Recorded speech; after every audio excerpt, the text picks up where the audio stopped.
Bonjour, bienvenue à la capsule physio et enceinte de la 36e semaine. Donc, cette semaine, je vous parle du retour au sport après l'accouchement.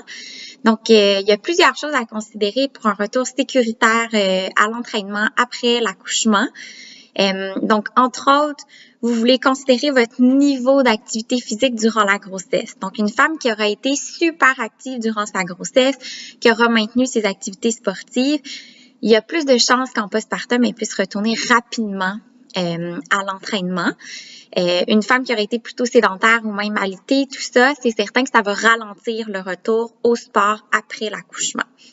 Il faut aussi considérer le type d'accouchement ainsi que les complications qui seraient survenues durant l'accouchement. Donc, est-ce que vous avez eu usage de forceps, ventouses, des déchirures importantes au niveau du périnée?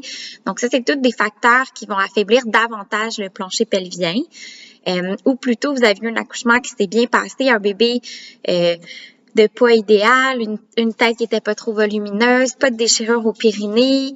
Donc, tout ça, c'est des facteurs qui vont influencer la récupération en postpartum et donc le délai pour retourner à l'entraînement.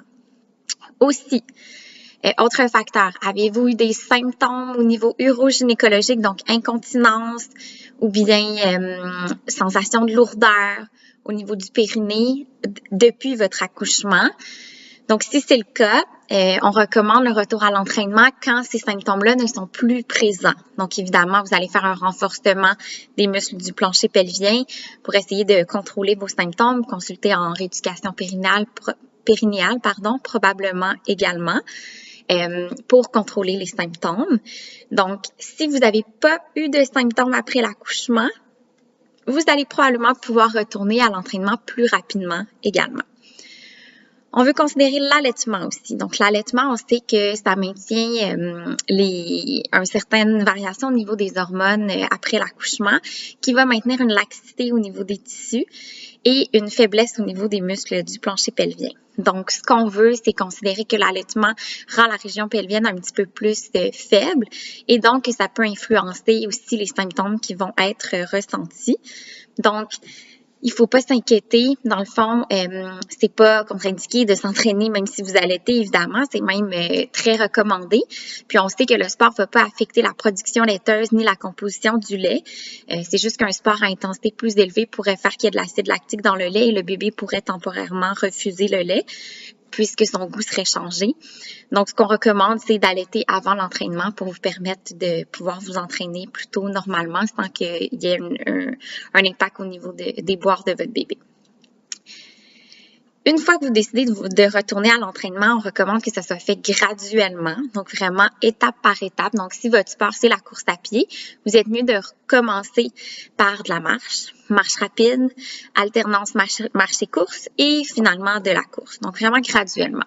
Puis, toutes ces étapes graduelles doivent être sans symptômes. Donc, vous ne devez pas ressentir de lourdeur au périnée, d'incontinence, donc de perte urinaire, de sensation d'urgence d'uriner, de douleur au niveau de la région abdominale ou pelvienne ou périnéale.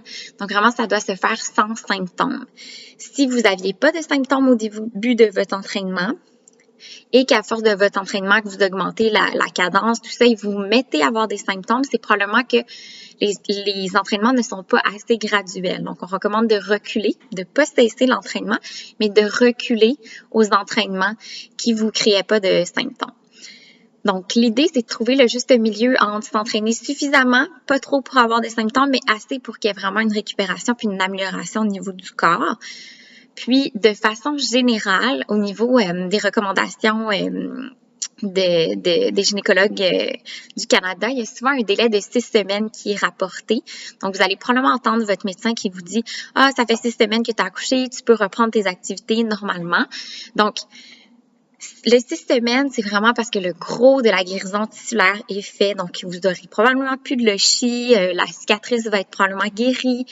La majorité de la récupération va être faite. Les organes vont avoir récupéré tranquillement leur position. Mais je vous dirais que c'est important de considérer au-delà de ça, de considérer vraiment tous les facteurs que je vous ai énumérés. Donc, comment vous êtes entraîné durant la grossesse, le type d'accouchement que vous avez eu, les complications qui ont été présentes, puis les symptômes qui ont été ressentis en postpartum pour vraiment vous assurer d'un retour qui est sécuritaire au sport. Puis n'hésitez pas, toute physiothérapeute spécialisée en rééducation périnéale pourrait vous aider et vous aiguiller pour votre retour au sport sécuritaire. Donc voilà, c'est tout pour cette semaine, puis je vous retrouve la semaine prochaine pour la dernière capsule. Merci!